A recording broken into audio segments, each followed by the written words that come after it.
যেই নামাজি পাঠ করিবে তিনবার তিনবার তিন কুল, যেই নামাজি পাঠ করিবে তিনবার তিনবার তিন কুল, সকাল সন্ধ্যায় পাঠ করিলে যথেষ্ট হবে 2 কুল। তাজজিকা মিন কুল্লি শাই, এই তিনটা সূরা তোমার জীবনের জন্য যথেষ্ট হয়ে গেল। দুনিয়ার মধ্যে যা আছে তার চেয়েও দামি। আল্লাহ জিম্মাতে ঢুকে গেলে বন্ধু, শিরক আর কুফর থেকে বেঁচে গেলে তোমার শরীরটাকে বাঁচায়া দিলা, রূহটাকে বাঁচায়া দিলা। আল্লামা ইবনে কাইয়্যিম আল-জাওজিয়া তিনি লিখছেন, এই তিনটা সূরা একজন মুমিনের জন্য তার নিঃশ্বাসের চেয়ে দাম বেশি, তার নিঃশ্বাসের চেয়ে বেশি প্রয়োজন, তার খাবারের চেয়ে বেশি প্রয়োজন, তার পানির চেয়ে বেশি প্রয়োজন। কয়টার চেয়ে বেশি প্রয়োজন বলেন? পানির চেয়ে, খাবারের চেয়ে, নিঃশ্বাসের চেয়ে। সুবহানাল্লাহ। আমি আপনাদের সামনে কোরআন কারীমের বিক্ষিপ্ত ভাবে 3 সূরা থেকে 7খানা আয়াতে কারিমা তেলাওয়াত করেছি। 3 সূরা থেকে 6 আয়াত, 1 সূরা থেকে 1 আয়াত, 3 আয়াত। 3 সূরার মধ্যে 3 আয়াতে কারিমা শুরু করেছেন আল্লাহ তাআলা এক শব্দ দিয়ে, অভিনব শব্দ, কাদ আফলাহা। বলেন, আবার বলেন তো শব্দটা। তরজমা হলো অবশ্যই সফল হয়ে গেছে। তরজমা কি বলে? তাহলে এখন প্রশ্ন হবে, অবশ্যই সফল হয়ে গেছে, কে সফল হয়ে গেছে? এবার প্রশ্ন করেন। সবাই করে নাই। আমরা তো দুনিয়াতে বুঝি মেম্বার সাহেব সফল মেম্বার, চেয়ারম্যান সফল চেয়ারম্যান, সফল মোহতামিম সফল মোহতামিম, সফল অধ্যক্ষ, সফল টিচার, বুঝি না? সফল মন্ত্রী। যেই সফলতার পরে ব্যর্থতা আসে, এই সফলতা চূড়ান্ত সফলতা নয়। 16 বছরের সফলতা, 17 নভেম্বর 2025 ফাঁসির রায়। 16 বছরের সফল মহিষী নারী, 17 নভেম্বর 2025 ফাঁসির রায়। ওই সফলতা নয়, যেই সফলতার পরে ব্যর্থতা আসে, ওই সফলতাই সফলতা, যেই সফলতার পরে আর জীবনে কখনো জওয়ানি, জীবনে কখনো লয় হবে না। যেই সফলতার কাপড় জীবনে কখনো পুরাতন হবে না। যেই সফলতার বয়স কখনো বুড়ো হবে না। যেই সফলতার সুস্থতা জীবনে কখনো অসুস্থ হবে না। যেই সফলতার পরে আর জীবনে কখনো মৃত্যু আসবে না। এই সফলতাকে রব বলেন সফল হয়ে গেছে। বলেন তো কোন সফলতা? সফলতা যেই সফলতার পরে কি নাই? বলেন, যেই সফলতার পরে আর কোনো ব্যর্থতা নাই।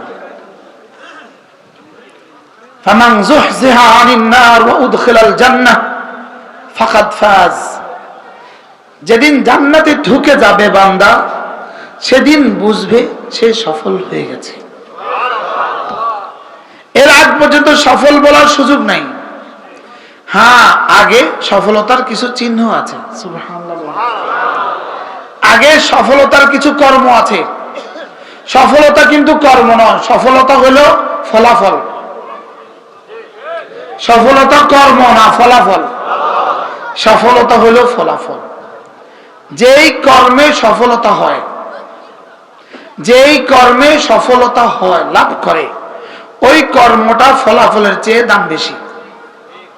সুবহানাল্লাহ বলে। একটা হলো পুরস্কার, আরেকটা হলো কাজ। যেমন আমাদের একটা ছেলে এই মুহূর্তে সারা বছর এক টানা কোনোদিন গায়ের হাজির থাকে নাই। হুজুর আগামী বছর আর একটা পুরস্কার দিবেন, সেটা হলো 40 দিন যাদের তাকবীরুল্লাহ ছুটে নাই। এটা নতুন সংযোজন করবেন হুজুর ইনশাআল্লাহ। কেমন হবে? এটা কোথায় দিছে? আপনাদের মাদ্রাসা দিছিল, কোন এক মাদ্রাসায় এই পুরস্কারটাও দিছিল। যাদের তাকবীরুল্লাহ ছুটবে না এদেরকেও আগামী বছর পুরস্কার দিবেন। তাহলে যে বাচ্চাটা সারা বছর একদিনও তার কোনোদিন ক্লাস মিস হয় নাই, তাকে আমরা পুরস্কার দিলাম সর্বোচ্চ 500 টাকার একটা বই। বলুন তো পুরস্কার কত, আর ওইদিকে তার কর্মটার দাম কত? সুবহানাল্লাহ বলেন। বুঝে থাকলে বলুন তো দেখি, কর্মের দাম বেশি না পুরস্কারের দাম বেশি? যেমন একজনে আপনাকে বাড়ি বানিয়ে দিল, এক মিস্ত্রি, রাজমিস্ত্রি 5 কোটি টাকা ব্যয় একটা দৃষ্টিনন্দন বাড়ি বানিয়ে দিল, আপনি ওকে পুরস্কার দিবেন তো কত দিবেন? 10 কোটি, 5 কোটি, হ্যাঁ 50,000, হাজি সাহেবের মতো হইলে 1 লাখ। কি তাহলে কর্মটা কত দামি আর পুরস্কারটা কত?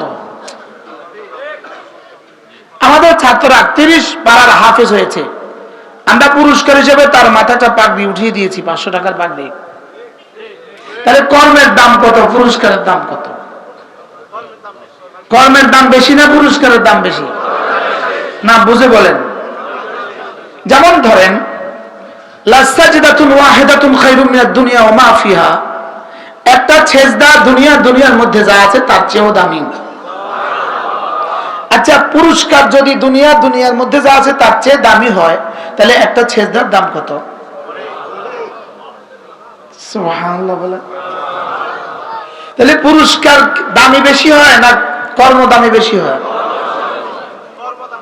হ্যাঁ আবার বলেন। তাইলে বোঝা গেছে রব আমাদেরকে ইবাদতের জন্য বানিয়েছেন, তাহলে বোঝা গেছে ইবাদত জান্নাতের চেয়ে দাম বেশি। আর ওই ইবাদত শিখতে হয় ইলম দিয়ে, তাহলে বোঝা গেছে ইলম ইবাদতের চেয়ে দাম বেশি। এবার আর সুবহানাল্লাহ বলেন। আগেটা কিন্তু বুঝছো, এটা কিন্তু আর বুঝে নাই। আল্লামা ইবনে কাইয়িম আল জাওজিয়্যা আলাইহিস রাহমাত তিনি লিখেছেন, কোন মানুষ যদি একটা কিতাব আছে কিতাবুল মাআসির 20 খণ্ডে কিতাব, এর মধ্যে আল ইলম এক বহাস আছে।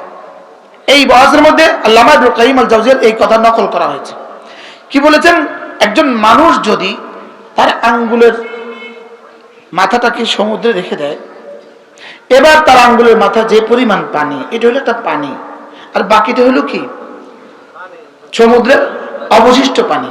এটা একটা হাদিস আছে আলাদা, লেকিন তিনি এটা বলেন যে সারা পৃথিবীর সমস্ত মানুষের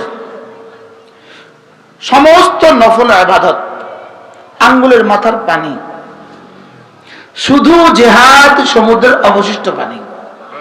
সুবহানাল্লাহ বলেন। কি বলছি বলেন? নোয়াখালীর হানি আর পানি হয় না। আপনি কেমনে বুঝলেন আমি যে নোয়াখালী? আঙ্গ বাড়ি হলো এই পাশের গ্রামে, কানকিরহাট লুধুয়া গ্রাম আমাদের বাড়ি। সারা দুনিয়ার সমস্ত ইবাদত হলো আঙ্গুলের মাথার পানি, জিহাদ সমুদ্রের অবশিষ্ট পানি। এবার সারা দুনিয়ার সমস্ত ইবাদত যোগ জিহাদ আঙ্গুলের মাথার পানি, তলাবুল ইলমে শুধুই ইলম তালাশ করা সমুদ্রের অবশিষ্ট পানি।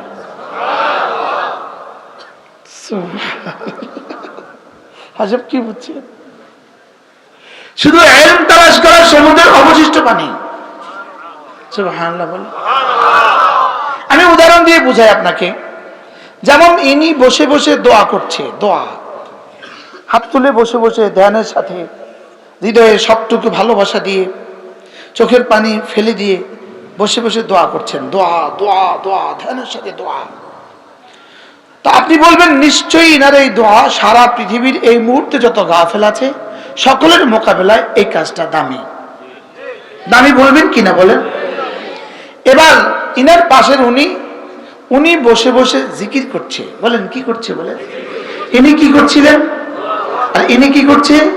ইনি বসে বসে জিকির করছে, সুবহানাল্লাহ আলহামদুলিল্লাহ, বসে বসে জিকির করছে। সারা পৃথিবীর 800 কোটি মানুষ যদি একসাথে বসে বসে দোয়া করে, যেই পরিমাণ নেকি হবে ইনি একজন বসে বসে জিকির করছে, ইনি এনেদের 800 কোটি মানুষের চেয়ে ইনি দামি। কল্পনা করেন কটা গেল? কি কি? দোয়া। ইনি ভাবলেন আমি আরো দামিটা করব। এবার ইনি বসে বসে কুরআনে কারীমের তিলাওয়াত করছেন। এবার 800 কোটি মানুষ যদি জিকির ওয়ালা হয়, ইনি কোরআন তেলাওয়াত ওয়ালা, ইনার দাম ইনাদের চেয়ে বেশি। কয়টা? কি কি? এই ওয়াজ আমি হাটহাজারী মাদ্রাসার মাঠে করছি গত বছর জুমার আগে। হাটহাজারী সালানা জলসায় হাটহাজারী মাছের মাঠে বলছি।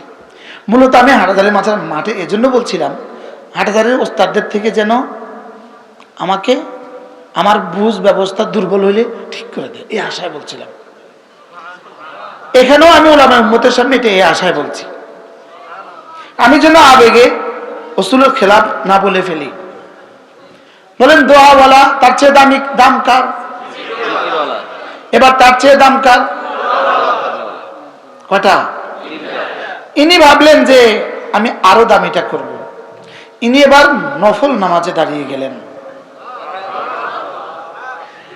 এবার নামাজের বাইরে তেলাওয়াত আর নামাজের ভিতরে তেলাওয়াত কোটি কোটি গুণে ব্যবধান। এক দোয়া, জিকির, তেলাওয়াত, নামাজ, নফল। কটা গেল? ইনি ভাবেন আমি এদের 4 জন যা করে আমি তার চেয়ে দামিটা করব।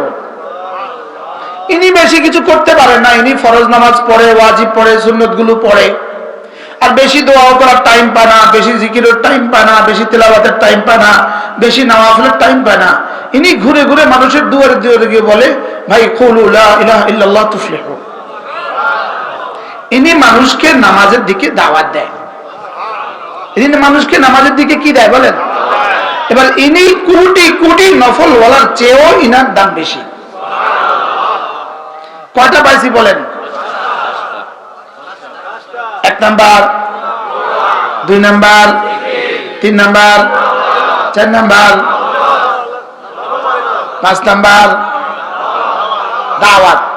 এবার ইনি ভাবলেন যে আমি এদের চেয়ে দামিটা করব। ইনি চুপে চুপে আলহামদুলিল্লাহ গিয়ে হামাজের সাথে যোগ দিয়েছে।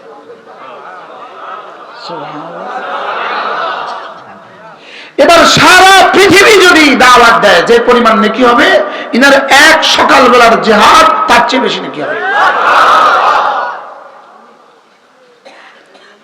কথা গেছে? এবার উনি ভাবলেন যে আমি হুজুর এর চেয়ে দামি কিছু কি আছে? এবার প্রশ্ন করেন কিসের চেয়ে? জিহাদের চেয়ে দামি কিছু আছে? তো এবার প্রশ্ন, এবার ইনি করলেন কি, ইনি এবার মাদ্রাসায় ভর্তি হয়ে পড়া শুরু করলেন। এই লোকটার দাম যদি 800 কোটি মানুষ মুজাহিদ হয় যে পরিমাণ হবে, এই লোকটার দাম তার চেয়ে বেশি। এবার ইনি কোন মাদ্রাসায় মুদারিসি করে পড়াতে শুরু করলেন। সুবহানাল্লাহ বলেন। এবার এই মুদারিসের দাম 800 কোটি মুজাহিদের চেয়ে বেশি। এবার কিন্তু সুবহানাল্লাহ জোরে কন্ন, আগেরবার যেভাবে জোরে সুবহানাল্লাহ বুঝে আসে না, এই জন্য বলেন নাই। এবার দলিলের নকলি শুনেন, নকল শুনেন। ফাদ্দালাল্লাহুল মুজাহিদিনা আলাল কাঈদিনা দারাজাতান। রব্বুল আলামিন বলেন আমি মুজাহিদের দাম বাড়িয়ে দিয়েছি, দোয়াওয়ালা, জিকিরওয়ালা, তিলাওয়াতওয়ালা, নফলওয়ালা, তাবলীগওয়ালা। সুবহানাল্লাহ। আমি মুজাহিদের দাম বাড়িয়ে দিয়েছি সমস্ত কাঈদিনের উপরে। বাকি সব দুনিয়ার যা আছে সব কাঈদিন, সব ঘরে বসে আছে। সব কি বলছে? সব কি কাঈদিন, মানে যারা ঘরে বসে আছে। তাহলে দোয়া করনেওয়ালা কাঈদিন, জিকিরওয়ালা কাঈদিন, বলেন কি কাঈদিন। এবার তিলাওয়াতওয়ালা, এবার নফলওয়ালা, এবার তাহাজ্জুদওয়ালা, এবার ইশরাকওয়ালা, এবার চাশতওয়ালা, এবার তাবলীগওয়ালা। বলেন কায়দিন, বলেন কি? সব হলো কায়দিন। এবার আল্লাহ তাআলা বলেন ফাদ্দালাল্লাহুল মুজাহিদিনা আলাল কায়দিনা দারাজা। আমি রব্বুল আলামিন মুজাহিদিনদের মর্তবাকে বৃদ্ধি করে দিয়েছি, যারা জিহাদ করে না তাদের উপরে দারাজাতান। সুবহানাল্লাহ। দারাজাতান হলো এক বচন। দারাজাতান মানে স্তর, মর্যাদা। বলেন দারাজাতান মানে কি? এখানে এটা হলো এক বচন, এক বচন ওয়াহিদ। এর বহু বচন আছে দারাজাত। বলেন বহু বচন কি? এবার রব্বুল আলামিন বলেন ইয়ারফাইল্লাহুল লাযীনা আমানু মিনকুম ওয়াল্লাযীনা উতুল ইলমা দারাজাত। এবার রব্বুল আলামিন বলেন যাদেরকে সিনা আমি ইলম দিয়েছি, উলুম নবুয়ত দিয়েছি, তাদের দাম আমি অন্যদের তুলনায় বাড়িয়ে দিয়েছি দারাজাত। এবার বলুন তো, এবার উলুল ইলমের মোকাবেলায় গায়রে উলুল ইলম খাও মুজাহিদ কেউ না হো। সুবহানাল্লাহ। চাই সেটা মুজাহিদ যদি হয়, চাই সেটা তাবলীগ ওয়ালা হয়, চাই সেটা নফল ওয়ালা হয়, চাই সেটা জিকির ওয়ালা হয়, চাই সেটা তেলাওয়াত ওয়ালা হয়, চাই সেটা দোয়া ওয়ালা হয়। সুবহানাল্লাহ। চাই সেটা বক্তা হয়। বক্তার তো দামে নাই। আমরা মনে করছি কি বক্তার অনেক দাম। বক্তা হলো হকার, ইনি হলেন গোডাউনের মালিক। সুবহানাল্লাহ বলেন। এই হকারের কাছে মাল বেশি না আওয়াজ বেশি? মাল বেশি না আওয়াজ বেশি? এবার গোডাউনের মালিকের কাছে মাল বেশি না আওয়াজ বেশি? বক্তারা আওয়াজ বেশি লাগায়, কি লেগা? কম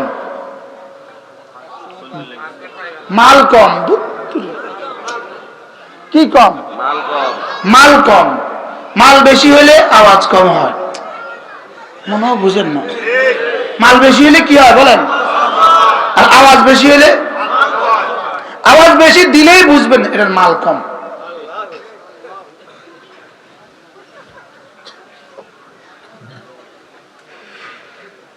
আমাদের তো বেলই নেই, আমাদের তো খানাই নেই।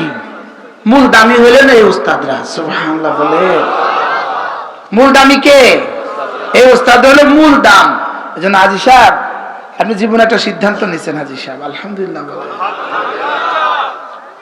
যদি উস্তাদদের এত দাম হয় তো যিনি এই ফ্যাক্টরির যিনি মালিক ওনার দাম কেমন? এজন্য মূল দাম হলো ওলামাদের দাম হলো মূল দাম। সুবহানাল্লাহ বলে। ওলামাদের দাম হলো কি?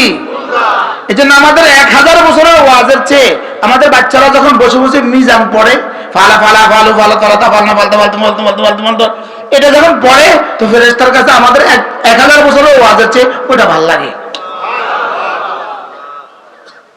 ছাত্ররা বুঝো না। এজন্য ইলম বড় দামি, ইলম বড় দামি, ইলম বড় দামি জিনিস। বলেন ইলম বড় কি? ইলম সরাসরি আল্লাহ তাআলার সিফাত। সুবহানাল্লাহ বলেন। বলেন ইলম সরাসরি কি? আল্লাহ তাআলা কি? আলিম। আল্লাহ তাআলা আলিম। আল্লাহ তাআলা আল্লাম। বলেন আলিমুন, আলিমুন, আল্লামুন। এবার মূল অক্ষর কি? ইলমুন। মূল অক্ষর কি? ইলমুন। সুবহানাল্লাহ। তাহলে বুঝা গেছে মান লাহু ইলমুন ফাহুয়া আলিমুন। কুল্লু মুশতাকিন ইয়াদুল্লু আলা মাখাদ ইশতিগাকি ওয়া ইয়াকুনু মাখাদুল ইশতিগাকি ইল্লাতান লাহু। তাইলে বুঝা গেছে ইলম মানে আলিম মানে ইলম ওয়ালা। তাহলে বুঝা গেছে ইলম আল্লাহর সিফাত। সুবহানাল্লাহ। ইলম কার সিফাত বলেন? ইলম আল্লাহ তাআলার সিফাত। এজন্য ইলম হলো নূর, ইলম হলো লাইট, লাইট। ইলম হলো লাইট। ইলম হলো কি বলেন? এই পৃথিবীতে একটা বস্তু বলো যেই বস্তু সিধা যায়, সোজা যায়, এদিক সেদিক যায় না। সুবহানাল্লাহ বলে না। পৃথিবীতে একদম সিধা যায়, যেখানে বাধা পায় সেখানে থেমে যায়। এটা একটা বস্তু, সেটার নাম হলো লাইট। সেটা হলো নূর। সেটা হলো কি বলেন? আচ্ছা লাইট যদি আগুন, গাড়ির লাইট যদি আঁকা বাঁকা যাইতো, আচ্ছা বলেন তো রাত্রে গাড়িটা চালাইতে গাড়ি কেমনে যাইতো? সুবহানাল্লাহ বলেন। কি এই লাইট কি এই গাড়ি কি বাড়ি যেত না ঘরে যেত? লাইটে এদিকে দেখাইতো, এসব কি অবস্থা হইতো?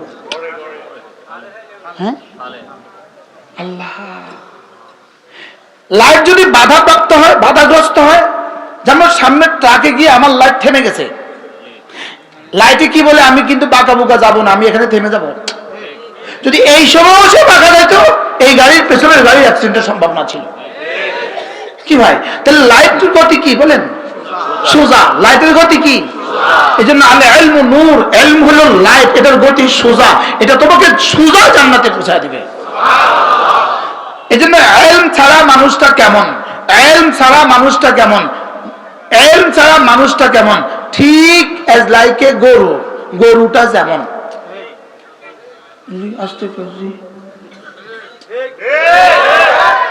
যখন লাগছে তখন কয় না, যখন লাগে না তখন। ইলম ছাড়া মানুষটা কেমন বলেন? আপনি বলবেন যে আপনি আমাদের সবগুলো মানুষকে গরু বলছেন, না আপনাকে গরু বলি নাই, আমরা কোনো না কোনো ভাবে ইলমের ছোঁয়ায় বড় হয়েছি। সুবহানাল্লাহ। আমাদের কাছে আল্লাহ তাআলা ওয়াহিদ, আল্লাহ ওয়াহিদ, এই ইলম আমাদের কাছে আছে। আল্লাহ তাআলা এক, এই ইলম আমাদের কাছে কি বলেন? আল্লাহ তাআলা এক, এই ইলম আমাদের কাছে আছে না নাই বলেন? আল্লাহ তাআলা এক, এটা পৃথিবীর সবচেয়ে বড় ইলম। কুল হুয়াল্লাহু আহাদ বলেন, এটা দুনিয়াতে সবচেয়ে বড় ইলম। এটা দুনিয়াতে কি আমরা সকলে এই কথাটা জানি কিনা বলেন? বলো আল্লাহ তাআলা একজন। এর সাথে আরেকটা আমাকে শিখতে হবে, আমাদের রাসূল সর্বশেষ নবী, সর্বশ্রেষ্ঠ নবী বলেন, সর্বশেষ নবী, সর্বশ্রেষ্ঠ নবী। আপনি বলবেন সর্বশ্রেষ্ঠ হলে সর্বশেষ হয় কেন?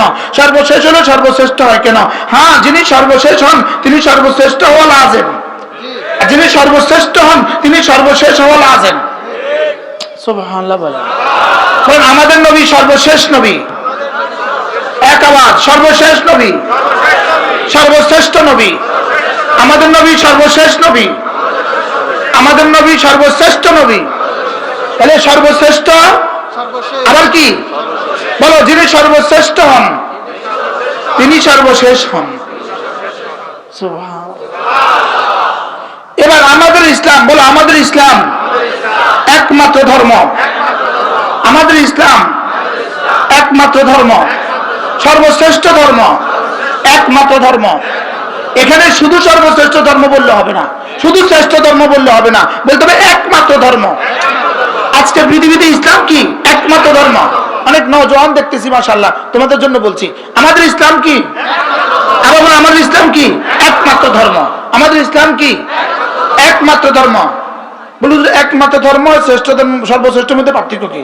সর্বশ্রেষ্ঠ মানে আরো শ্রেষ্ঠ আছে। হ্যাঁ, সর্বশ্রেষ্ঠ মানে আরো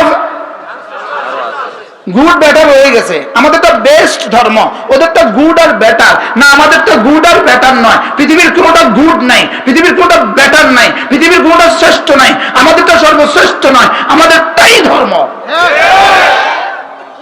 বুঝে বলেন, আমাদের ধর্ম ছাড়া, ইসলাম ছাড়া বলেন অন্য কোনো ধর্ম ধর্ম নয়। ইসলাম ছাড়া অন্য কোনো ধর্ম কি না বলেন? ধর্ম নয়। ইসলাম ছাড়া অন্য কোন ধর্ম আল্লাহর কাছে গ্রহণযোগ্য নয়।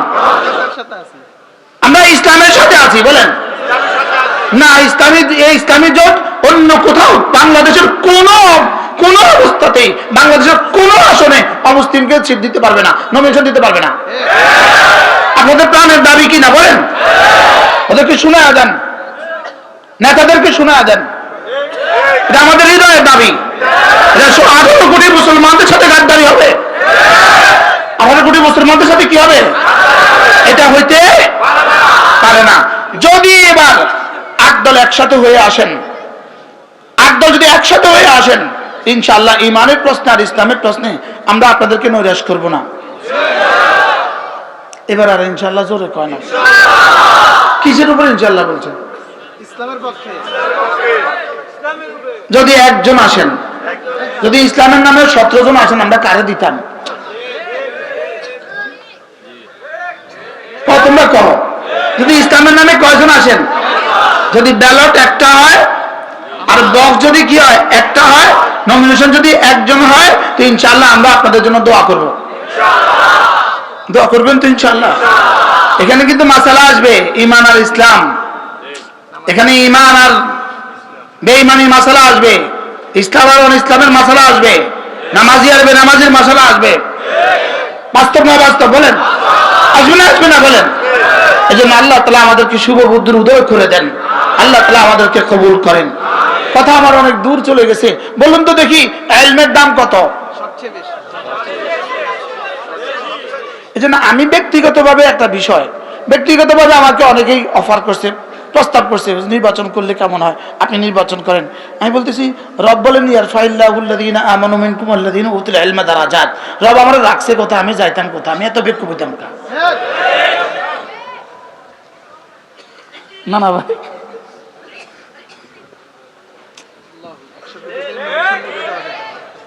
কি বলছি বলেন? কি কইছি কোন বুঝে কোন তো কি কইছিলাম? রব রাখছে কথা যাবে কথা, আর আমার রাখছে কথা, আমি যাইতাম কথা। আচ্ছা দোয়েল পাখি চিনেন না? বাংলাদেশের পাখির রাজা কে?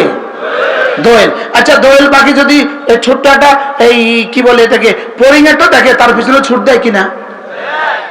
দোয়েল যে পরিংটার পিছনে ক্যাচর পিছনে ছুট দিছে, দোয়েল কি জানে সে যে পাখির রাজা? সে যদি জানতো সে পাখির রাজা, সে জীবনে কোনদিন ক্যাচর পিছনে দৌড় দিত? তাহলে ক্যাচর পিছনে দৌড় দিছে কেন? সে কি সে জানে না, এই জন্য ক্যাচর পিছনে দৌড় দিছে। আমরা দৌড় দিছি কি লিগা? জানে কি হয়? আল্লাহ আমাদেরকে বুঝ দান করেন। আমার পঠিত আয়াতে কারিমা কাদ আফলাহা, এক শব্দ কাদ আফলাহা, কামিয়াব হয়েই গেছে। তাহলে আমি মনে করছি ইনি সফল, ইনি সফল বক্তা, ইনি সফল শিক্ষক, ইনি সফল টিউনো, ইনি সফল ওসি, ইনি সফল এসপি, ইনি সফল ডিসি, ইনি সফল ডাক্তার। পৃথিবীর সমস্ত সফলতাকে এক জায়গায় করলে যেখানে গিয়ে শেষ হবে কাদ আফলাহার সফলতা সেখান থেকে শুরু হবে। এটা বোঝাবার সাধ্য কার? কাদ আফলাহা বলে রব্বে কারীম যেই সফলতা বুঝিয়েছেন, এটা বোঝাবার সাধ্য পৃথিবীর কোনো মানুষের নাই। এটাকে রাসূল বলেছেন, রাসূল বলেছেন লা আইনুন রাআত ওয়ালা উযনুন সামিআত ওয়ালা খাত্রা আলা কলবি বাশার। রাসূল বলেছেন যেই সফলতা পৃথিবীর কোনো চোখ দেখে নাই, যেই সফলতা পৃথিবীর কোনো কান শুনে নাই, যেই সফলতা পৃথিবীর কোনো দিল কল্পনাও করতে পারে না। রাসূল বলেন ফালা তা'লামু নাফসুম মা উখফিয়া লাহুম মিন কুররাতি আয়ুন জাযাআন বিমা কানু ইয়ামালুন। রাসূল বলেন যদি চাও তুমি এই আয়াতে কারিমা তেলাওয়াত করো, আল্লাহ তাআলা বলেন আমি তোমাদের জন্য এই পরিমাণ নিয়ামত গোপন রেখেছি পৃথিবীর কোনো নফস জানে না। ফালা তা'লামু লা লা নাফিয়া নফসুন নাকিরা, আন নাকিরাতু তাহতা নাফি তাউম্মু। তাহলে তার জন্য কি হইছে? জিবরিলও জানে না। জিবরিলও, তাহলে আমাদের সফলতা, আমাদের ঈমান আমলের সফলতা কোথায় এটা জিবরিলও জানে না। সুবহানাল্লাহ বলেন। এখন আমরা তো যেমন ধরেন ফজরের নামাজের 2 রাকাত সুন্নাত, বলেন কি বলছি? সবাই বলেন তো বুঝে কোন কি বলছি? একটা শব্দ।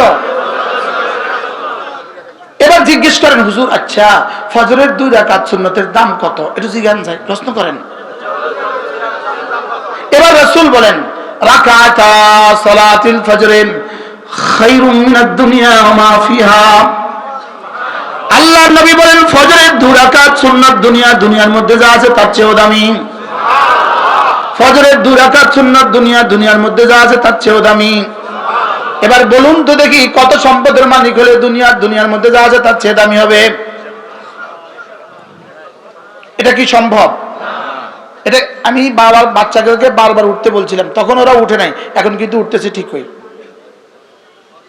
আমরা তো বুঝে শুনে কথা বলার চেষ্টা করি, বুঝলেন না?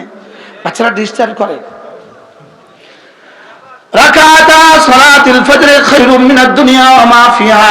ফজরের 2 রাকাত সুন্নাতের দাম দুনিয়ার মধ্যে যা আছে তার চেয়েও দামি। এবার বন্ধু বলো তো দেখি, যদি কেউ ঘোষণা দেয় আগামী দিন ফজরের 2 রাকাত সুন্নাত পড়লে 500 টাকা দিবে, বলুন তো দেখি বাংলাদেশে মুসলমান কি পরিমাণ মসজিদে যাবে? হ্যাঁ যাবে না? তোমার কাছে 500 টাকার বিশ্বাস তো হয়ে গেল, লেকিন তোমার নবীর কথা খায়রুম মিনাদ দুনিয়া ওয়া মা ফিহা, দুনিয়ার মধ্যে যা আছে তার চেয়ে দামি, এটা তো তোমার বিশ্বাস হয় নাই। বাস্তব না বাস্তব বলেন? হ্যাঁ, সত্য না মিথ্যা কইছি? তাহলে আজকে থেকে নিয়ত বানাও, আজকে থেকে ফজরের সুন্নাত পড়বই পড়বো, আরো জোরে ইনশাআল্লাহ। এবার যদি সুন্নতের যদি এত দাম হয়, তাহলে ফজরের ফরজের দাম কত? এবার রাসূল বলেন সুন্নতের দাম তো আমি বসালাম, আমি দিলাম, লেকিন রাসূল নিজের থেকে দেন নাই। ওমা ইয়ানতিকু আনিল হাওয়া, রাসূল নিজের থেকে দেন না যতক্ষণ না তার রব তাকে না বলেন। এবার ফজরের ফরজের দাম কত?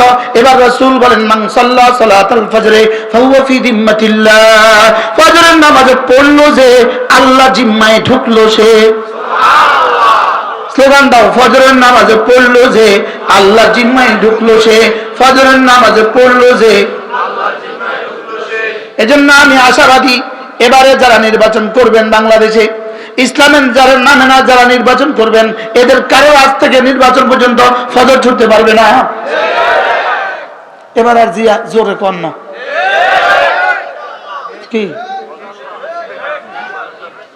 এবার বুঝা, এবার যে তাহলে বলতে হবে ইসলামী আন্দোলনের যত নেতা কর্মী আছে কেউ ফজর ছাড়তে পারবে না। যদি ফজর ছেড়ে দাও বন্ধু, আল্লাহ জিম্মা থেকে বের হয়ে গেলে, ফজর ছেড়ে দিলে আল্লাহ জিম্মা থেকে তুমি বের হয়ে গেলে। ফজর নামাজি ইমাম আর মুয়াজ্জিন আর তাবলীগের দুই একজন ছাড়া বাকিরা কোথা থাকে? যারা ফজরে জাগবেন না, আপনাদের দিয়ে কমপক্ষে ইসলামী আন্দোলন এদেশে হবে না। শক্ত হয়ে গেছে।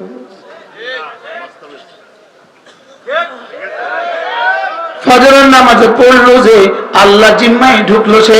এজন্য আমি এক প্রজন্ম চাই যে প্রজন্মের নাম হবে ফজর প্রজন্ম। সুবহানাল্লাহ বলেন। আমি এক আন্দোলন চাই যে আন্দোলন নাম হবে ফজরের নামাজের আন্দোলন। আমি বলি বন্ধু, আল্লাহর কসম, আল্লাহর কসম, আল্লাহর কসম, যেদিনে জাতির ফজর আর জুমা এক হবে সেদিন তোমাকে আর আন্দোলন করতে হবে না, হুকুমত তোমাকে গিফট করবে। কি বলছি? ফজর আর জুমা যেদিন এক হবে, এজন্য বন্ধু নিয়ত করো ফজর আর ছাড়বো না। বলো বন্ধু, ফজর আর করবো না কাজা।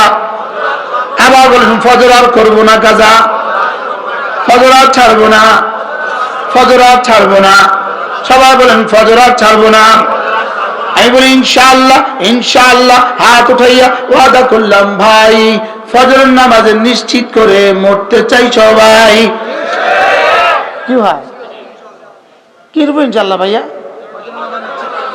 বলো ফজরের নামাজ নিশ্চিত করে মরতে চাই সবাই।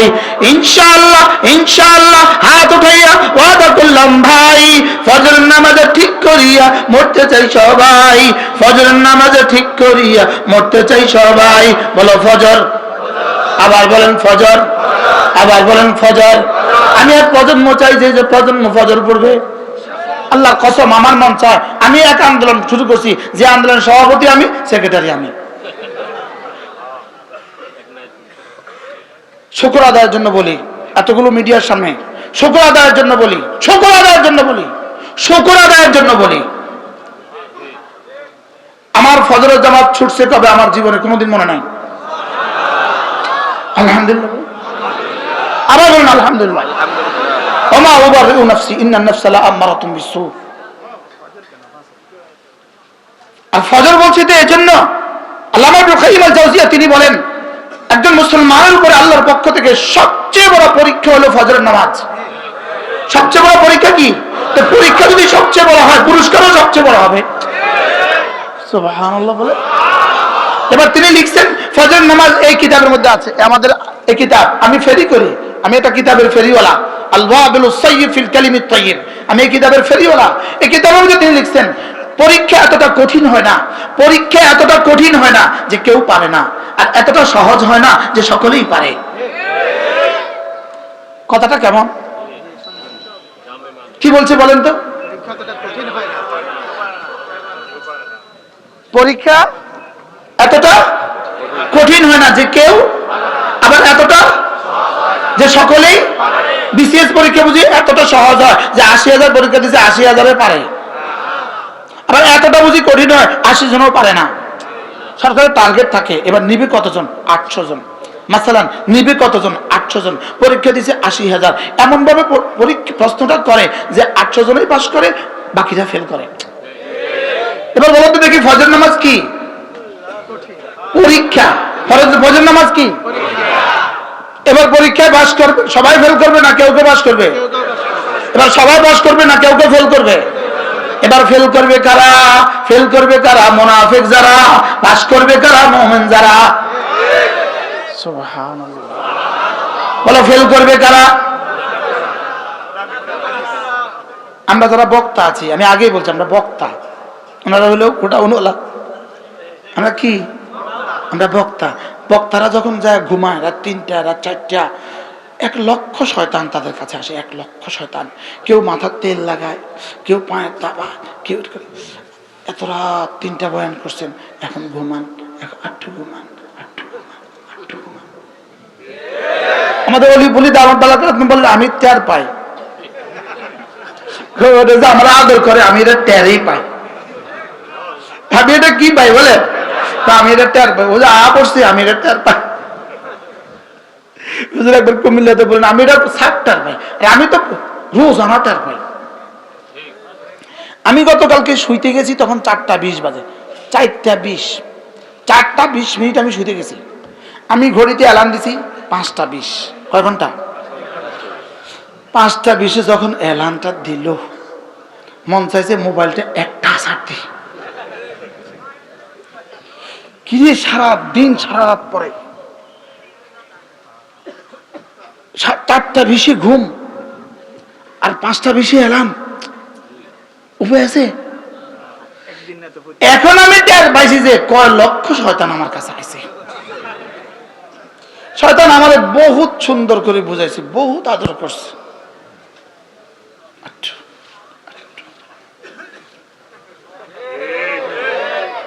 কি যাক, আল্লাহ রহম করে। আমার বিবি ও আয়েশা বলতেছে জামাত তৈয়ার, তাড়াতাড়ি। রাহমাহুল্লাহ। আল্লাহর নবী বলেন, কোন পুরুষ যদি ভোর রাত্রে উঠে যদি সে দেখে তার স্ত্রী ঘুমে, সে তাকে যদি জাগায়। এবার স্ত্রী যদি উঠতে অস্বীকার করে, ফাইন আবাত, যদি স্ত্রী উঠতে অস্বীকার করে, তার চেহারা একটু পানির ছিটা দিয়ে দেয়। এবার স্ত্রী উঠে যায়। অথবা স্বামী ঘুমে, স্ত্রী উঠে তাকে জাগায়, আবার সে যদি অস্বীকার করে, তার মুখে চেহারা পানি মেরে যায়। আল্লাহ রাসূল বলেন, এই দৃশ্যটা দেখে দাহিকা রব্বু আজ্জা ওয়া জাল, আর সাজিম থেকে রব হাসেন।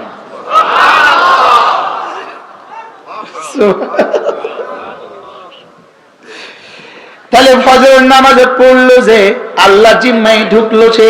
ফজরের নামাজে পড়লো যে আল্লাহ জিম্মায় ঢুকলো সে। যে জাতি ফজর পড়বে না, এ জাতি ইসলামের হুকুমত জীবনের স্বপ্নও দেখবে না। কি বলছি বলেন? যে জাতি কি দেখবে না? ফজর পড়বে না। বলেন বলেন কি বলছি? মান সাল্লা সালাতাল ফজরে ফাহুয়া ফি জিম্মাতিল্লাহ। ফজরের নামাজ পড়লো যে আল্লাহ জিম্মাদারিতে ঢুকে গেল। যে আল্লাহ জিম্মাতে ঢুকে গেল, তার রিজিকের জিম্মাদার আল্লাহ, তার সুস্থতার জিম্মাদার আল্লাহ, হায়াতের জিম্মাদার আল্লাহ, তার বিয়ে করার প্রয়োজনে স্ত্রী দেওয়ার জিম্মাদার আল্লাহ, সন্তান হওয়ার প্রয়োজনে সন্তান হওয়ার জিম্মাদার আল্লাহ, তার রিজিকের জিম্মাদার আল্লাহ, বিদেশে ভিসা দিয়ে দেওয়ার জিম্মাদার আল্লাহ, বিদেশে গেলে একামা দেওয়ার জিম্মাদার আল্লাহ, তার ব্যবসাকে বরকত দেওয়ার জিম্মাদারি আল্লাহ, তার দোকানটাকে হেফাজতের জিম্মাদার আল্লাহ। মান সাল্লা সালাতাল ফজরে ফাহুয়া ফি জিম্মাতিল্লাহ। আমি যদি বলি, আমি কসম খেয়ে বলি, যদি আমাকে বিবিসি প্রশ্ন করে ভূমিকম্প থেকে বাঁচার কোনো তাবিজ দিবেন কিনা, আমি বলবো হ্যাঁ, ভূমিকম্প থেকে বাঁচার তাবিজ ফজরের নামাজ। সুবহানাল্লাহ বলে না? আবার বলেন, ভূমিকম্প থেকে বাঁচার তাবিজ কি বন্ধু? ফজর নামাজ ভূমিকম্প থেকে বাঁচার তাবিজ। মান সাল্লা সালাতাল ফজরে ফাহুয়া ফি জিম্মাতিল্লাহ, রাওয়াহুল বুখারী। সুবহানাল্লাহ। এরপরে আল্লাহ নবী বলেন, কোন মানুষ যদি ফজরের পরে আর মাগরিবের পরে সূরা ইখলাস পড়ে 3 বার, সূরা ফালাক পড়ে 3 বার, সূরা নাস পড়ে 3 বার, আল্লাহ নবী বলেন তাজজিকা মিন কুল্লি শাই। আমি নবী কথা দিলাম, তু মেরা মাই তেরা। রব যেন বলেন, যাও তুমি আমার, আমি তোমার। তাজজিকা মিন কুল্লি শাই। যেই নামাজি পাঠ করিবে তিনবার তিনবার তিন কুল, যেই নামাজি পাঠ করিবে তিনবার তিনবার তিন কুল, সকাল সন্ধ্যায় পাঠ করিলে যথেষ্ট হবে 2 কুল। পড়বো তো? শুধু অফার চলছে, অফার, শুধু অফার চলছে। ফজর নামাজের 2 রাকাত সুন্নাত, দুনিয়ার মধ্যে যা আছে তার চেয়েও দামি। এবার ফজর নামাজ 2 রাকাত ফরজ, আল্লাহ জিম্মাতে ঢুকে গেলে বন্ধু এবার ফজরের পরে সূরা ইখলাস 3 বার, সূরা ফালাক 3 বার, সূরা নাস 3 বার, তাজজিকা মিন কুল্লি শাই, এই 3টা সূরা তোমার জীবনের জন্য যথেষ্ট হয়ে গেল। সূরা ইখলাস পড়লে বন্ধু শিরক আর কুফর থেকে বেঁচে গেলে, সূরা ফালাক পড়লে বন্ধু তোমার শরীরটাকে বাঁচায়া দিলা, আর সূরা নাস পড়লে বন্ধু এটার তাকাদার, এটার খাসিয়ত হলো রূহটাকে বাঁচায়া দিলা। সুবহানাল্লাহ। আল্লামা ইবনে কাইয়িম আল-জাওজিয়া তিনি লিখছেন এই 3টা সূরা একজন মুমিনের জন্য, সূরা ফাতিহা, সূরা ইখলাস, সূরা ফালাক, সূরা নাস, এই 3টা সূরা একজন মুমিনের জন্য তার নিঃশ্বাসের চেয়ে দাম বেশি, তার নিঃশ্বাসের চেয়ে বেশি প্রয়োজন, তার খাবারের চেয়ে বেশি প্রয়োজন, তার পানির চেয়ে বেশি প্রয়োজন। সুবহানাল্লাহ বলেন। কয়টার চেয়ে বেশি প্রয়োজন? বলেন পানির চেয়ে, খাবারের চেয়ে, নিঃশ্বাসের চেয়ে। সুবহানাল্লাহ। যেমন ধরেন একটা শব্দ আছে মিন শাররি মা খালাকা, মিন শার, পড়েন মিন শাররি মা খালাকা, আবার মা মানে যা যা, খালাকা মানে বানিয়েছেন, আল্লাহ তাআলা যা যা বানিয়েছেন, আল্লাহ তাআলা যত কিছু বানিয়েছেন, জমিনে যত কিছু বানিয়েছেন, উপরে যত কিছু বানিয়েছেন, আকাশে যত কিছু বানিয়েছেন, জমিনে যত কিছু বানিয়েছেন, পানির মধ্যে যত ক্ষতি রেখে দিয়েছেন, বাতাসের মধ্যে যত ক্ষতি রেখে দিয়েছেন, আগুনের মধ্যে যত ক্ষতি রেখে দিয়েছেন, বিদ্যুতের মধ্যে যত ক্ষতি রেখে দিয়েছেন, গ্যাসের মধ্যে যত ক্ষতি রেখে দিয়েছেন, ভূমিকম্পের মধ্যে যত ক্ষতি রেখে দিয়েছেন, তুফানের মধ্যে যত ক্ষতি রেখে দিয়েছেন, বন্যার মধ্যে যত ক্ষতি রেখে দিয়েছেন, রব্বে কারীম যত ক্ষতি পৃথিবীর কোনো না কোনো মাখলুকাতের মধ্যে, সব মাখলুকাতের মধ্যে রব যত ক্ষতি রেখে দিয়েছেন, বিচ্ছুর মধ্যে ক্ষতি রেখে দিয়েছেন, সাপের মধ্যে ক্ষতি রেখে দিয়েছেন, দিছে না বলে না, জমিনের মধ্যে ক্ষতি রেখে দিয়েছেন। শুধু ক্ষতি রেখে দেয় নাই, 5টা সেকেন্ড লাগবে না বাংলাদেশকে উপরে ফেলতে। আকাশের মধ্যে যত ক্ষতি রেখে দিয়েছেন, বিদ্যুতের মধ্যে যত ক্ষতি রেখে দিয়েছেন, আমি যে যে ক্ষতি আমি জানি, যেগুলো আমি জানি না, যেগুলো বিজ্ঞান জানে, যেগুলো বিজ্ঞানও জানে না, যেগুলো রাসূলরা জানে, যেগুলো রাসূলরাও জানে না, যেগুলো জিবরিল জানে, যেগুলো জিবরিলও জানে না, মিন শাররি মা খালাকা, এক বাক্যের মধ্যে তার সবগুলো একসাথে আছে। কি শুনলেন? পড়ো তো, অর্থ কি বলো, একজন বলেন। যা যা আপনি বানিয়েছেন, আবার বলেন যা যা আপনি বানিয়েছেন, সব কিছুর মধ্যে যত ক্ষতি হইতে পারে, যত ক্ষতি আমরা জানি। আচ্ছা, আমরা যে ক্ষতিগুলো জানি এই ক্ষতিগুলো বেশি না অজানা ক্ষতি বেশি? বিজ্ঞান যে ক্ষতিগুলো জানে এগুলো বেশি না অজানা ক্ষতি বেশি? রাসূলরা যে ক্ষতি জানে এগুলো বেশি না অজানা ক্ষতি বেশি?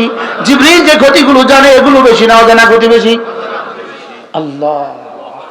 তাহলে মিন শাররি মা খালাক, মিন শাররি মা খালাক, তাদাব্বুরাত ইবনে কাইয়িমের মধ্যে আল্লামা ইবনে কাইয়িম আল-জাওজিয়া আলাইহিস রাহমাত সূরা ফালাকের তাফসীরের মধ্যে লিখেছেন, মানুষের জীবনের সার প্রথমত 2 প্রকার, সার প্রথমত 2 প্রকার। 1 নম্বর জানা সার, 2 নম্বর অজানা সার। আল্লাহ। সার প্রথম, সার মানে ক্ষতি, সার মানে কি? ক্ষতি। প্রধানত কয় প্রকার? কি কি বলো? জানা সার, অজানা সার। এবার জানা সার আবার 2 প্রকার, বলো জানা সার আবার 2 প্রকার। জানা সার 2 প্রকার। কিছু সার থেকে আমি বাঁচার সুযোগ আমার কাছে আছে, কিছু সার থেকে বাঁচার সুযোগ আমার কাছে নাই। যেমন ডায়াবেটিস একটা ক্ষতি, এটা আমি জানি, লেকিন এটা থেকে বাঁচার উপায় কি আমি জানি না। ক্যান্সার আমি জানি, লেকিন এটা থেকে বাঁচার উপায় কি আমি জানি না। মনে হয় বুঝেন না কথা। এবার তিনি বলেন সূরা ফালাক আর নাসের মধ্যে, সূরা ফালাক আর নাসের মধ্যে কুল আউযু বিরাব্বিল ফালাক মিন শাররি মা খালাকা ওয়া মিন শাররি গাসিকিন ইযা ওয়াকাবা ওয়া মিন শাররি নাফাতাতি ফিল উকাদ ওয়া মিন শাররি হাসিদিন ইযা হাসাদ এখানে সার আছে মোট 4 বার, সূরা ফালাকের মধ্যে সার আছে মোট 4 বার, সূরা নাসের মধ্যে সার আছে একবার, মিন শাররিল ওয়াসওয়াসিল খান্নাস, এখানে সার আছে কয়বার? একবার। মোট হলো কয়বার? 5 বার। বলেন মোট হলো কয়বার? ওখানে সার হলো 4 বার, সূরা ফালাকের সার হলো 4 বার, আল্লাহ তাআলার সিফাত হলো একবার, রব্বিল ফালাক। আর এখানে সার হলো একবার, সিফাত হলো 3 বার। কুল আউযু বিরাব্বিন নাস, মালিকিন নাস, ইলাহিন নাস, পরে মিন শাররিল ওয়াসওয়াসিল খান্নাস। এবার প্রশ্ন, এখানে সার হলো একবার, আল্লাহর সিফাত হলো 3টা, রব, ইলাহ, মালিক, রব, ইলাহ, মালিক। আর ওখানে সার হলো 4 বার, আর আল্লাহর সিফাত হলো কয়টা? একটা, কি? রব, রব্বিল ফালাক। প্রশ্ন হলো ওখানে 4 বার সিফাত, 4 বার সার, একবার সিফাত কেন? এখানে একবার সার, 3 বার সিফাত কেন? উত্তর, ওখানে 4টা সিফাত হলো দুনিয়ার সাথে সম্পর্ক, এখানে শরীরের সাথে সম্পর্ক, এখানে একটা সার হলো রূহের সাথে সম্পর্ক, রূহের সার শরীরের সাথে থেকে কোটি কোটি গুণে বেশি। শরীরের সার রূহের সার থেকে বেশি না কম? এই নাও জানা, সার অর্থ কি রে বাবা? ক্ষতি। ক্ষতি, সার অর্থ কি বলেন? এবার বলুন তো দেখি, সে ছবি দেখে কেন? রূহের সারের কারণে। সে সিনেমা দেখে কেন? রূহের সারের কারণে। সে চাঁদাবাজি করে কেন? সে দুর্নীতি করে কেন? সে বিড়ি খায় কেন? সে নামাজ পড়ে না কেন? রূহের সার, রূহের ক্ষতি। বলেন কিসের ক্ষতি? রূহের ক্ষতি। তাহলে রূহের ক্ষতি হলো বেশি, এজন্য এখানে রব্বে কারীম তার 3টা সিফাত বলেছেন। তুমি না রব্বিন নাস, মালিকিন নাস, ইলাহিন নাস, আল্লাহ। এজন্য তুমি আমার 3টা সিফাতের কথা বলো। আমি তোমার রব লাগি, আমি তোমার মালিক লাগি, আমি তোমার ইলাহ লাগি। সুবহানাল্লাহ বলেন। আল্লাহ মাতাকি উসমান দামাত বারাকাতুম তিনি বলেন, এখানে নাস বলেছে রব 3 বার। প্রথম নাস কুল আউযু বিরাব্বিন নাস, তিনি বলেন প্রথম নাসের তরজমা হলো বাচ্চা, প্রথম নাসের তরজমা হলো বাচ্চা, দ্বিতীয় নাসের তরজমা হলো যুবক, তৃতীয় নাসের তরজমা হলো বুড়ো। কারণ প্রথম নাস হলো রব, তারবিয়তের সাথে প্রথম নাসের বড় সম্পর্ক, বাচ্চার সম্পর্ক লালন পালনের সাথে, 2 নম্বর মালিক, বাদশাহ, বাদশাহ সম্পর্ক জওয়ানের সাথে, 3 নম্বর মাবুদ, মাবুদের সম্পর্ক বুড়ার সাথে। সুবহানাল্লাহ। কি ভাই, রব বলেছে নাস, আর যে আবুল কুলাঙ্গার বলে নাস মানে নাচে, এটা কাফের, কাফের, কাফের। কি তার পক্ষে যারা স্লোগান দেয় তারাও কাফের। আল্লাহর কোরআনকে আমাদের চোখের সামনে এভাবে বিকৃতি করবে, এটা হতে পারে না, এটা হইতে।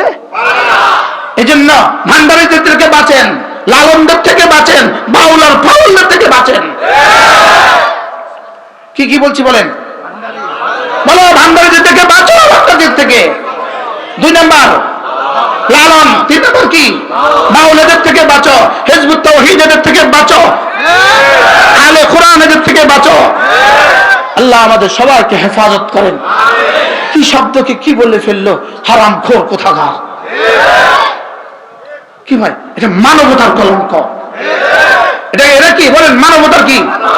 এটা মানবতার কলঙ্ক, এটা মনুষ্যত্বের কলঙ্ক, এটা মানুষ হওয়ার যোগ্যতা রাখে না। এদের পক্ষে একদল মিছিল করে। কি ভাই, ওদের পক্ষে একদল কি করে বলেন? আল্লাহ আমাদেরকে হেফাজত করেন। কথা আমার দূর চলে গেছে, কি পড়বো কি বলবো। কাদ আফলাহা মান তাযাক্কা ওয়া যাকারা ইসমা রাব্বিহি ফাসাল্লা। রব্বুল আলামিন বলেন, কামিয়াব কে? জিকির করে যে, নামাজ পড়ে যে। সুবহানাল্লাহ। এজন্য ইসলামী আন্দোলনের নামে মিটিং করতে গিয়ে যদি নামাজ ছুটে যায়, এই আন্দোলন দিয়ে জীবনে কখনো ইসলাম হবে না। করো আন্দোলন, করো মিছিল, করো মিটিং, লেকিন প্রত্যেকটা সদস্যের নামাজ নিশ্চিত করো। ভাগ করছেন কেউ? এতক্ষণ তো ভালো আছিল, হঠাৎ করে আবার উল্টে গেলেন কেন? আমি যদি পজিটিভ নেগেটিভ দুটোটা না বলি আপনি বুঝবেন কেন? মালাহা মা আলাইহা তো দুটোটা বলতে হবে আমাকে। কি বলছি বলেন? হ্যাঁ কি বাবা?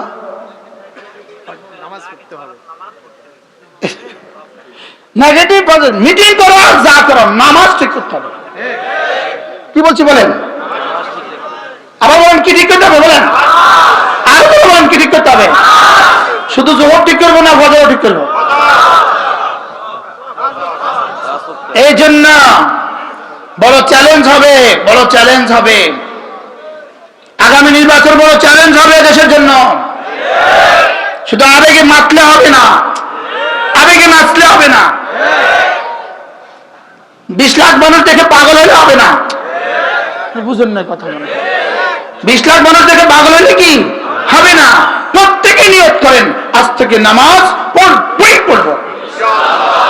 বলেন ইনশাআল্লাহ, বলেন ইনশাআল্লাহ, বলেন ইনশাআল্লাহ, বলেন ইনশাআল্লাহ। রোজানা কিছু না কিছু জিকির করবো। একটু আগে একজনে বলছে, একটু আগে আমার সামনে একজনের ভোট চাইছে, একটু আগে মাঠে উনি কি বলছেন জানেন? শুধু নামাজ পড়লে হবে না। এই কথাকে শুধু নামাজ পড়লে হবে না। তুমি শুধু নামাজ পড়লে হবে না এটা না, বলবো নামাজ পড়তেই হবে, এর সাথে বাকি সব করবো। শুধু নামাজ পড়লে হবে না এটা বলো না, আমি শুধু নামাজ পড়লেই হবে। আর যে শুধু নামাজ পড়তে পারে সে আর কোনো গুনাহ করতে পারে না, কোনো ইবাদত ছাড়তে পারে না। এটা বলেন কি বলে না, শুধু নামাজ পড়লে হবে না। কথা কয় না? একটু আগে তো বলছে একজন, আসলে এটা অবুঝে বলে, অবুঝে বলে, মনে হয় বুঝেন নাই। কি কয় কন? শুধু নামাজ পড়লে হবে না, এটা কি পজিটিভ না নেগেটিভ বক্তব্যের না?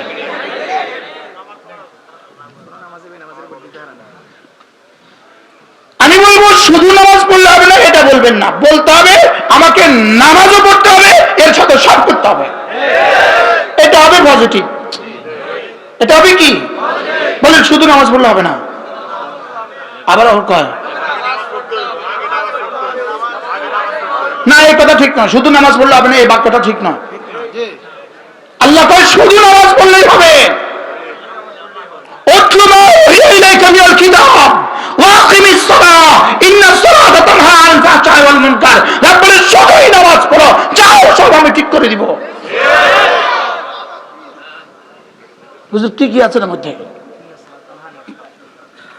শুধু নামাজ বক্তৃতা, শুধু নামাজ পড়লে হবে না, ভোটও দিতে হবে, শুধু নামাজ পড়লে হবে না। মানে কি? আমি বলি নামাজও পড়বো, ভোটও দিব, শুধু নামাজ পড়লে হবে না। শুধু নামাজ পড়লে হবে না, এই শব্দটা নেগেটিভ, এটা পজিটিভ না। এটা কি? এটা আমরা অনেকে বুঝতেছি না আর কি। কথা বুঝেন নাই মনে হয় কি বলছে। হ্যাঁ, তাহলে আমরা আজকে কি করবো বলেন? বলবো তো ইনশাআল্লাহ। আর বেনামাজিকে ভোট দিব না, সব কথা ঠিক আছে। আমি এতক্ষণ ব্যাটিক কথা কইছি, ঠিক আছে। কে কইছেন ঠিক আছে? কে কইছে উনি? তুমি? ঠিক আছে, আলহামদুলিল্লাহ। উম্মত বুঝা শুরু করছে, আলহামদুলিল্লাহ। বলবেন হুজুর আচ্ছা বেনামাজিরে ভোট দিতে না মানা করছেন, এটা কোন আয়াতে আছে? দরকার না, দরকার না। فلا تطع من أغفلنا قلبه عن ذكرنا فلا تطع من أغفلنا قلبه عن ذكرنا। আমার জিকির থেকে যে গাফেল, খবরদার খবরদার খবরদার। ফালা তুতে, তুমি তার পেছনে যাবা না। সুবহানাল্লাহ। তাকে তুমি নেতা বানাবা না, তাকে তুমি কি বানাবা না। একটু আগে একজনে এক প্রার্থী একটা সুন্দর বক্তব্য দিয়েছে, একটু আগে অনেক ভালো লাগছে আমার কাছে। উনি বললেন যে আচ্ছা, যেমন আপনি মসজিদের সভাপতি, আপনার মসজিদে আপনি একজন ইমাম নেবেন, আপনি কি করেন? ইমামটা কেমন, গলাটা কেমন, চেহারাটা কেমন, দাড়িগুলো কেমন, টুপিটা কেমন, অবয়ব কেমন, কত কামত কেমন, সবগুলো দেখে শুনে আপনি একজন ইমাম নেন। আপনি যদি 20,000 টাকার মসজিদের একজন ইমাম নিতে যদি সব দেখতে হয়, তা আপনি যাকে এমপি বানাবেন, আপনি এখানে 20 লাখ মানুষের নেতা বানাবেন, তাকে সে নামাজ দেখে নিবেন না? এক্সিলেন্ট। একটা সুন্দর বলছে না খারাপ বলছে বলেন?